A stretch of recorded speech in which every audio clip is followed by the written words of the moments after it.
Pegue seu livro, coloque os fones, esvazie a mente. A Cabala Mística de Dion Fortune. Capítulo 7. Os Três Supernos. Tendo considerado em linhas gerais o desenvolvimento das três primeiras emanações divinas, estamos agora em posição de obter uma visão mais profunda de sua natureza e significado, pois podemos estudá-las em relação umas às outras. Esta é a única maneira de estudar a Sefirot, pois uma única Sefira, tomada por si só, é estéril de significado. A árvore da vida é essencialmente um esquema de relacionamentos, tensões e reflexões. Veja o diagrama 2. 2. Os livros rabínicos aplicam muitas denominações curiosas a Sefirot, e aprendemos muito ao considerá-las, pois cada palavra nesses livros tem um significado pesado, e nenhuma é usada levianamente ou por causa de imagens poéticas ociosas. Todas são tão precisas quanto termos científicos que de fato é o que são. 3. O significado da palavra Keter, já observamos, é coroa. Chokma significa sabedoria, e Bina significa entendimento. Mas pendente dessas duas últimas Sefirot está uma terceira curiosa e misteriosa, que nunca é representada no glifo da árvore. Esta é a Sefira invisível da Atra, conhecimento, e é dito que é formada a partir da conjunção de Chokma e Bina e está situada a cavalo no abismo. Crowley nos diz que da Atra está em outra dimensão para as outras Sefirot, e forma o ápice de uma pirâmide da qual Keter, Chokma e Bina formam os três ângulos basais. Para mim, da Atra apresenta a ideia de realização e consciência. 4. Vamos agora prosseguir para elucidar os três supernais de acordo com o método da Cabala Mística, que consiste em preencher a mente com todas as correspondências e símbolos atribuídos a ela e deixar a contemplação trabalhar entre eles. 5. Será observado que esses três e seu misterioso quarto contêm simbolismo relacionado à cabeça, que no homem arquetípico representa o mais alto nível de consciência. Quando buscamos na literatura rabínica para ver quais outros nomes podem ter sido aplicados a eles, encontramos ainda mais simbolismo de cabeça aplicado a Keter. Isto, embora não se refira especificamente a eles, pode ser considerado como abrangendo também os outros dois supernos, pois eles são aspectos de Keter em um plano inferior. 6. Os rabinos chamavam Keter, entre outros títulos que não precisamos considerar agora, Arikampin, o vasto semblante, a cabeça branca, a cabeça que não é. O símbolo mágico de Keter, de acordo com Crowley, é um antigo rei barbudo visto de perfil. MacGregor Mathers diz: o simbolismo do vasto semblante é o de um perfil no qual apenas um lado do semblante é visto, ou como é dito na Cabala, nele está todo o lado direito. O lado esquerdo, sendo voltado para o manifesto, é para nós como o lado escuro da lua. 7. Mas Keter é principalmente a coroa. Agora, a coroa não é a cabeça, mas repousa sobre ela e acima dela. Portanto, Keter não pode ser consciência, mas a matéria-prima da consciência quando considerada microcosmicamente, e a matéria-prima da existência quando considerada macrocosmicamente. Pois há esta dupla maneira de considerar a árvore, como já notamos, pode ser considerado como o universo e como a alma do homem, e esses dois aspectos lançam luz um sobre o outro. Nas palavras da Tábua de Esmeralda de Hermes, assim como acima, assim abaixo. 8. Keter se diferencia em Chokma e Bina antes de atingir a existência fenomenal, e esses dois são chamados pelos cabalistas de Abba, o pai superno, e Ama, a mãe superna. Bina também é chamada de Grande Mar e Shabatatai, a esfera de Saturno. À medida que continuamos, descobriremos que as Sefirot são chamadas sucessivamente de esferas dos planetas, mas Bina é a primeira das emanações a ser assim designada. Keter é chamada de primeiros giros e Chokma a esfera do zodíaco.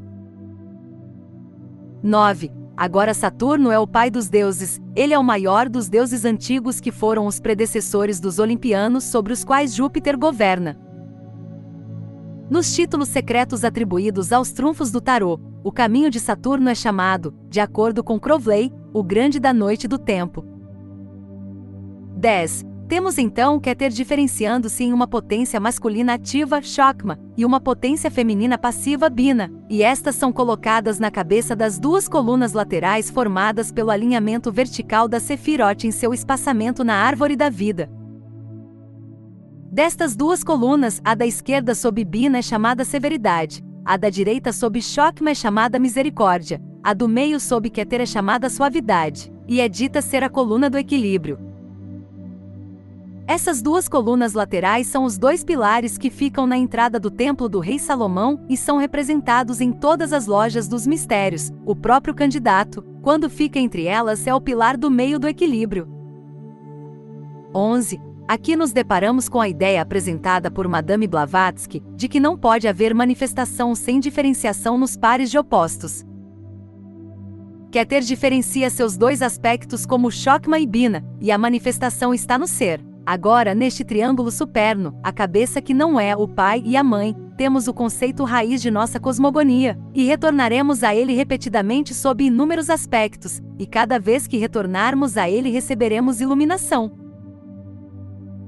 Esses capítulos anteriores não tentam lidar com nenhum dos pontos exaustivamente por razões já observadas, pois o estudante não familiarizado com o assunto, e há muito poucos estudantes que estão familiarizados com ele, ainda não tem o mobiliário mental necessário de fatos para capacitá-lo a apreciar o significado de um estudo mais detalhado. Estamos no momento presente empenhados em montar esse mobiliário. No devido tempo, começaremos a organizá-lo em uma casa de vida e estudá-lo em detalhes. 12. Bina, a mãe superior, distinta de Malkut, a mãe inferior, a noiva de Microprosopos, a Ísis da natureza, a 10ª Sefira, é bifacetada, e esses aspectos são distinguidos como Ama, a mãe estéril escura, e Aima, a mãe fértil brilhante. Já notamos que ela é chamada de Grande Mar, Mará, que não significa apenas amargo, mas também é a raiz de Maria, e aqui encontramos novamente a ideia da mãe, a princípio virgem, e então com filho pelo Espírito Santo. 3. Pela associação de Bina com o mar, somos lembrados de que a vida teve seus primórdios primordiais nas águas, do mar surgiu Vênus, a mulher arquetípica. A associação de Saturno sugere a ideia de idade primordial, antes que os deuses que fizeram os deuses tivessem bebido à noite até se fartarem. Ela sugere as rochas mais antigas. Dentro da quietude sombria do vale, estava Saturno de cabelos grisalhos, quieto como uma pedra. Max Endel fala dos senhores da forma como uma das primeiras fases da evolução, e uma obra inspiradora em minha posse, a doutrina cósmica, fala dos senhores da forma como as leis da geologia. 14. Considerando novamente o simbolismo das duas colunas laterais da árvore, vemos Chokma e Bina como força e forma, as duas unidades de manifestação. 15. Não nos beneficiaria aprofundar-nos nas infinitas ramificações deste simbolismo no momento presente, pois ele está nos levando além das 3 Sefirot que já estudamos. Vamos prosseguir para uma consideração mais aprofundada do misterioso Daatra, que nunca aparece na árvore, e ao qual nenhum nome de divindade ou hoste angelical é atribuído e que não tem símbolo mundano em planeta ou elemento, como todas as outras estações na árvore. 16. Daatra é produzido pela conjunção de Chokma e Bina, como já foi observado. O pai superno, Abba, se casa com a mãe superna, Ama, e Daatra é o resultado. Agora Daatra é chamado de algumas coisas curiosas pelos cabalistas. Observaremos algumas delas. 17. No verso 38 do livro do Mistério Oculto, tradução em inglês de Mathers da tradução latina de Knorr von Rosenrath, diz: pois pai e mãe estão perpetuamente unidos em Esod, a fundação, a 9ª Sefira, mas ocultos sob o mistério de Daatra, ou conhecimento. E no verso 40 lemos sobre Daatra: o homem que disser, eu sou do Senhor, ele descende. Iod, a 10ª letra do alfabeto hebraico, é a fundação do conhecimento do Pai. Mas todas as coisas são chamadas biodo, isto é, todas as coisas são aplicadas a Iod sobre as quais este discurso é. Todas as coisas são coerentes na língua que está oculta na mãe. Isto é, através de Daatra ou conhecimento por meio do qual a sabedoria é combinada com o entendimento, e o belo caminho Tifaret, a 6ª Sefira, com sua noiva, a rainha Malkut, a 10ª Sefira, e está é a ideia oculta ou alma, que permeia toda a emanação. Uma vez que está aberto para aquilo que procede de si mesmo, isto é, da Atra em si o caminho belo, mas também o interior, ao qual Moisés se referiu, e esse caminho está escondido dentro da mãe, e é o meio de sua conjunção. Quando se nota que Yod é idêntico ao Lingam no sistema hindu, e que quer ter, da Atra e o caminho belo, Tiferet, a sexta Sefira, estão em uma linha no meio da árvore, que equivale à espinha dorsal do homem, o microcosmo, e que Kundalini está enrolada em Yesod, também no pilar do meio, veremos que temos aqui uma chave importante para aqueles que estão equipados para usá-la. 18. Na Grande Assembleia Sagrada, verso 566, tradução de Mathers, lemos sobre a cabeça do microprosopos, cujo corpo inteiro está sendo tomado como um glifo do cosmos. Da terceira cavidade saem 1000 vezes 1000 conclaves e assembleias, onde da Atra conhecimento está contido e habita. E o lugar oco desta cavidade está entre as outras duas cavidades, e todos esses conclaves são preenchidos de ambos os lados. Isto é o que está escrito em Provérbios, e no conhecimento da Atra os conclaves serão preenchidos. E esses três são expandidos sobre todo o corpo, deste lado e daquele, e com eles todo o corpo se aglutina, e o corpo é contido por eles em todos os lados, e através de todo o corpo eles são expandidos e difundidos. 19. Quando se lembra que da Atra está situado no ponto onde o abismo corta o pilar do meio, e que acima do pilar do meio está o caminho da flecha, o caminho pelo qual a consciência segue quando o psíquico se eleva nos planos, e que aqui também está Kundalini, vemos que em da Atra está o segredo da geração e regeneração, a chave para a manifestação de todas as coisas através da diferenciação em pares de opostos e sua união em um terceiro. 20. Assim a árvore revela seus segredos aos cabalistas. 21. O segundo triângulo sobre a árvore da vida é formado pela Sefirot Chesed, Gebura e Tiferet. Chesed é formado pelo transbordamento de Bina, e está situado no pilar direito da misericórdia, imediatamente abaixo de Chokma, o ângulo do relâmpago, que é usado para indicar o curso das emanações sobre a árvore, desce para a direita através do glifo, de Bina na cabeça do pilar da severidade para Chesed, que ocupa a seção central do pilar da misericórdia. Então o relâmpago vira e vai horizontalmente através do glifo de volta para o pilar da severidade, na seção central do qual é encontrada a Sefira Gebura. Para baixo e para a direita desce mais uma vez o símbolo da força emanada, e indica a Sefira Tiferet, que ocupa o centro da árvore no pilar da suavidade ou equilíbrio. Essas três Sefirot constituem a próxima funcional triângulo que temos que considerar, e embora não pretendamos entrar exaustivamente em seu simbolismo até que tenhamos completado nossa pesquisa esquemática de todo o sistema, é necessário dizer o suficiente para dar alguma pista sobre seu significado e permitir que sejam atribuídos a um lugar no conceito que estamos construindo. Este conceito é tão vasto e tão infinito em sua elaboração de detalhes que tentar ensiná-lo exaustivamente de A a Z deve terminar em confusão. Somente gradualmente ele pode revelar seu significado ao aluno, à medida que um aspecto interpreta outro. Meu método de ensinar a árvore pode não ser o ideal do ponto de vista do pensamento sistemático, mas acredito que é o único que permitirá ao iniciante pegar o jeito do assunto. Foi na árvore que obtive meu próprio treinamento místico, e tenho vivido, me movido e tido meu ser em sua companhia por muitos anos agora. Então sinto que sou competente para falar sobre isso do ponto de vista do misticismo prático, pois sei por experiência própria as dificuldades de compreender o sistema cabalístico, tão intrincado, abstrato e volumoso, e ainda assim tão abrangente e satisfatório quando dominado. 22. Antes de podermos considerar o segundo triângulo da árvore como uma unidade, precisamos saber o significado de seu componente Sefirot. Chesed significa misericórdia ou amor, também é chamado Gedula, grandeza ou magnificência, e a ele é atribuída a esfera do planeta Júpiter. Gebura significa força, também é chamado Pachad, medo, a ele é atribuída a esfera do planeta Marte. Tiferet significa beleza, e a ele é atribuída a esfera do Sol. Quando os deuses dos vários panteões pagãos estão sendo correlacionados com as esferas na árvore, será descoberto que os deuses sacrificados invariavelmente vêm para Tifaret, e por esta razão ele tem sido chamado de centro de Cristo na cabala cristã. 23. Agora temos material suficiente para fazer um levantamento do segundo triângulo. Júpiter, o governante e legislador benéfico, é equilibrado por Marte, o guerreiro, a força ígnea e destrutiva, e os dois são equilibrados em Tifaret, o Redentor.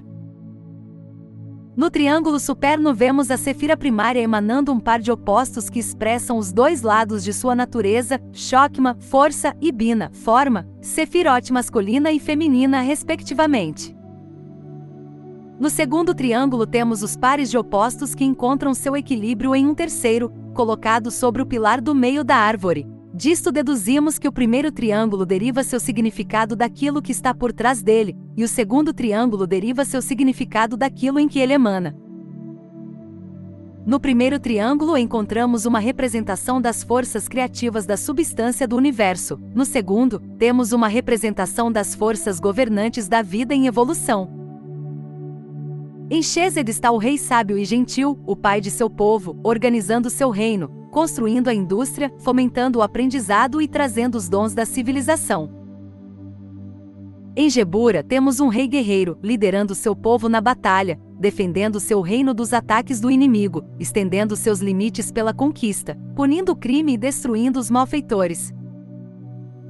Em Tifaret temos o Salvador, sacrificado na cruz pela salvação de seu povo, e assim, trazendo Gebura ao equilíbrio com Gedula ou Chesed.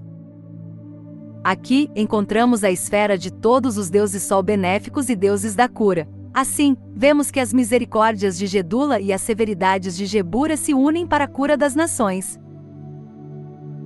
24. Atrás de Tifaret e atravessando a árvore, está desenhado Paroque, o véu do templo, o análogo, em um plano inferior, do abismo que separa os três supernos do resto da árvore. Como o abismo, o véu marca um abismo na consciência. O modo de mentação de um lado do abismo difere em espécie do modo de mentação que prevalece sobre o outro. Tifaret é a esfera mais alta a qual a consciência humana normal pode ascender. Quando Felipe disse a Nosso Senhor, mostra-nos o Pai, Jesus respondeu, quem me viu, viu o Pai. Tudo que a mente humana pode saber de Keter é seu reflexo em Tifaret, o centro de Cristo, a esfera do Filho. Paroque é o véu do templo que foi rasgado na crucificação. 25. Agora chegamos em nossa breve pesquisa preliminar ao terceiro triângulo composto pela Sefirot Netzaz, Od e Esod. Netzaz é a sefira basal do pilar da misericórdia, Od é a sefira basal do pilar da severidade, e Esod está sobre o pilar do meio da suavidade ou equilíbrio, em alinhamento direto com Keter e Tifaret. Assim, o terceiro triângulo é uma réplica exata do segundo triângulo sobre um arco inferior. 26. O significado de Netzaz é vitória, e a ele é atribuída a esfera do planeta Vênus. O significado de Od é glória, e a ele é atribuída a esfera do planeta Mercúrio. O significado de Esod é fundação, e a ele é atribuída a esfera da Lua. 27. Enquanto o segundo triângulo pode não ser inapropriadamente chamado de triângulo ético, o terceiro pode muito bem ser chamado de triângulo mágico. E se atribuirmos a Keter a esfera dos três em um, a unidade indivisa e a Tifaret a esfera do Redentor ou Filho, podemos ser justificados em nos referir a Esod a esfera do Espírito Santo, o Iluminador. Esta é uma atribuição da Trindade cristã que se encaixa melhor na árvore do que sua atribuição aos três supernos, que traz o Filho no lugar de Abba, o Pai, e o Espírito Santo no lugar de Ama, a Mãe, e é obviamente irrelevante e produtiva de inúmeras discrepâncias nas correspondências e simbolismos. Nisto vemos um exemplo do valor da árvore como um método de contra-verificação de visão ou meditação. Atribuições corretas se encaixam na árvore por meio de infinitas ramificações de simbolismo, como vimos ao considerar Bina como a mãe. O simbolismo incorreto se desfaz e revela suas associações bizarras na primeira tentativa de seguir uma cadeia de correspondências. É incrível as ramificações das cadeias de associação que podem ser seguidas quando a atribuição está correta. parece que era apenas a extensão do nosso conhecimento que limita o comprimento da cadeia que pode ser logicamente ligada. Ela se estenderá pela ciência, a arte, matemática e as épocas da história, pela ética, psicologia e fisiologia. Foi esse método peculiar de usar a mente que com toda a probabilidade deu aos antigos seu conhecimento prematuro da ciência natural, conhecimento que teve que esperar a invenção de instrumentos de precisão para sua confirmação. Obtemos pistas para esse método na análise de sonhos da psicologia analítica. Podemos descrevê-lo como o poder de uso de símbolos da mente subconsciente. É um experimento instrutivo lançar uma massa de simbolismo irrelevante na mente e observá-la se resolver em meditação sobre a árvore, subindo a consciência em longas cadeias de associação como a análise de sonhos. 28. Netzaz é a esfera da deusa da natureza, Vênus. Od é a esfera de Mercúrio, o análogo grego do egípcio Toto, senhor dos livros e do conhecimento. Observando sua oposição, devemos esperar encontrar dois aspectos diferentes representados neles, estes encontrando seu equilíbrio em um terceiro, Iesod, a esfera de Luna. Vemos então um triângulo composto pela Senhora da Natureza, o Senhor dos Livros e a Senhora da Bruxaria. Em outras palavras, subconsciência e superconsciência se correlacionam no psiquismo. 29. Qualquer um que esteja familiarizado com o misticismo prático sabe que há três caminhos de superconsciência: misticismo devocional, que se correlaciona com Tiferet, misticismo da natureza, do tipo dionisíaco inebriante, que se iguala à esfera de Vênus de Netzaz, e misticismo intelectual do tipo oculto, que se iguala a Od, a esfera de Toto, senhor da magia. Tiferet, como será visto por referência ao diagrama da árvore, pertence a um plano mais alto do que qualquer membro do terceiro triângulo, e Iesod, por outro lado, está se aproximando muito da esfera da Terra. 30. A Iesod são atribuídas todas as divindades que têm a lua em seu simbolismo, a própria Luna, Hecate com seu domínio sobre a magia maligna, e Diana, com sua presidência sobre o parto. A lua física e Iesod em Assia, como diriam os cabalistas, com seu ciclo de 28 dias, correlaciona-se com o ciclo reprodutivo da fêmea humana. Se o simbolismo da lua crescente for rastreado através dos vários panteões, descobriremos que as divindades associadas a ela são predominantemente femininas. É interessante notar, na confirmação de nossa atribuição do Espírito Santo a Iesod, que de acordo com MacGregor Mathers, o Espírito Santo é uma força feminina. Ele diz, Kabbalah Unveiled, p. 22. Normalmente somos informados de que o Espírito Santo é masculino, mas a palavra Ruach, espírito, é feminina, como aparece na seguinte passagem do Sefer Yetzirah, Achat, feminino, não Achad, masculino, Ruach Elohim Shin, uma é ela, o espírito dos Elohim da vida. Quando consideramos o pilar do meio como se referindo a níveis de consciência, encontraremos mais confirmação dessa visão. 31. Resta para nossa consideração final a Sefira Malkut, o reino da terra. Esta Sefira difere das outras em vários aspectos. Primeiro, ela não faz parte de nenhum triângulo equilibrado, mas é dito ser o receptáculo das influências de todas as outras. Segundo, é uma Sefira caída, pois foi cortada do resto da árvore pela queda, e as espirais do dragão curvado surgindo do mundo das conchas, os reinos da força desequilibrada, a separam de seus irmãos. Atrás do ombro da rainha, a noiva de Microprosopos, Malkut, a serpente ergue sua cabeça, e aqui é dito ser o lugar dos julgamentos mais severos. A esfera de Malkut confina com os infernos das Sefirot adversas, as Clifot, ou demônios malignos. É o firmamento por meio do qual Elohim separou as águas supernas de Bina das águas infernais do Leviatã. 32. A significação das Clifot deve ser considerada completamente no devido tempo, mas tendo nos referido a elas aqui para explicar a posição de Malkut, devemos dizer algo mais para tornar a explicação inteligível. 33. As Clifot, clifa singular, uma mulher ou prostituta indecente, são as Sefirot malignas ou adversas, cada uma emanação de força desequilibrada de sua esfera correspondente sobre o sagrado árvore. Essas emanações ocorreram durante os períodos críticos da evolução quando as Sefirot não estavam em equilíbrio. Por essa razão, eles são chamados de reis da força desequilibrada, os reis de Edom, que governaram antes que houvesse um rei em Israel, como a Bíblia coloca. E nas palavras do Sifra de Sniuta, o livro do mistério oculto, tradução de Mathers, pois antes que houvesse equilíbrio, o semblante não via o semblante. E os reis dos tempos antigos estavam mortos, e suas coroas não foram mais encontradas, e a terra estava desolada. 34. Agora concluímos nossa pesquisa preliminar da Árvore da Vida e o arranjo das 10 sagradas Sefirot nela. Também temos alguma pista sobre seu significado e recebemos uma ou duas dicas da maneira como a mente trabalha quando usa esses símbolos cósmicos para suas meditações. Consequentemente, agora estamos em posição de atribuir cada nova informação à sua posição correta em nosso esquema. Estamos construindo o quebra-cabeça com o conhecimento dos contornos da imagem. Crowley comparou apropriadamente a árvore a um arquivo de índice de cartão, no qual cada símbolo é um envelope. Esta é uma comparação que seria difícil de melhorar. No curso de nossos estudos, começaremos a preencher esses casos de arquivamento e a encontrar a indexação cruzada entre eles indicada pelo aparecimento do mesmo símbolo em outras associações.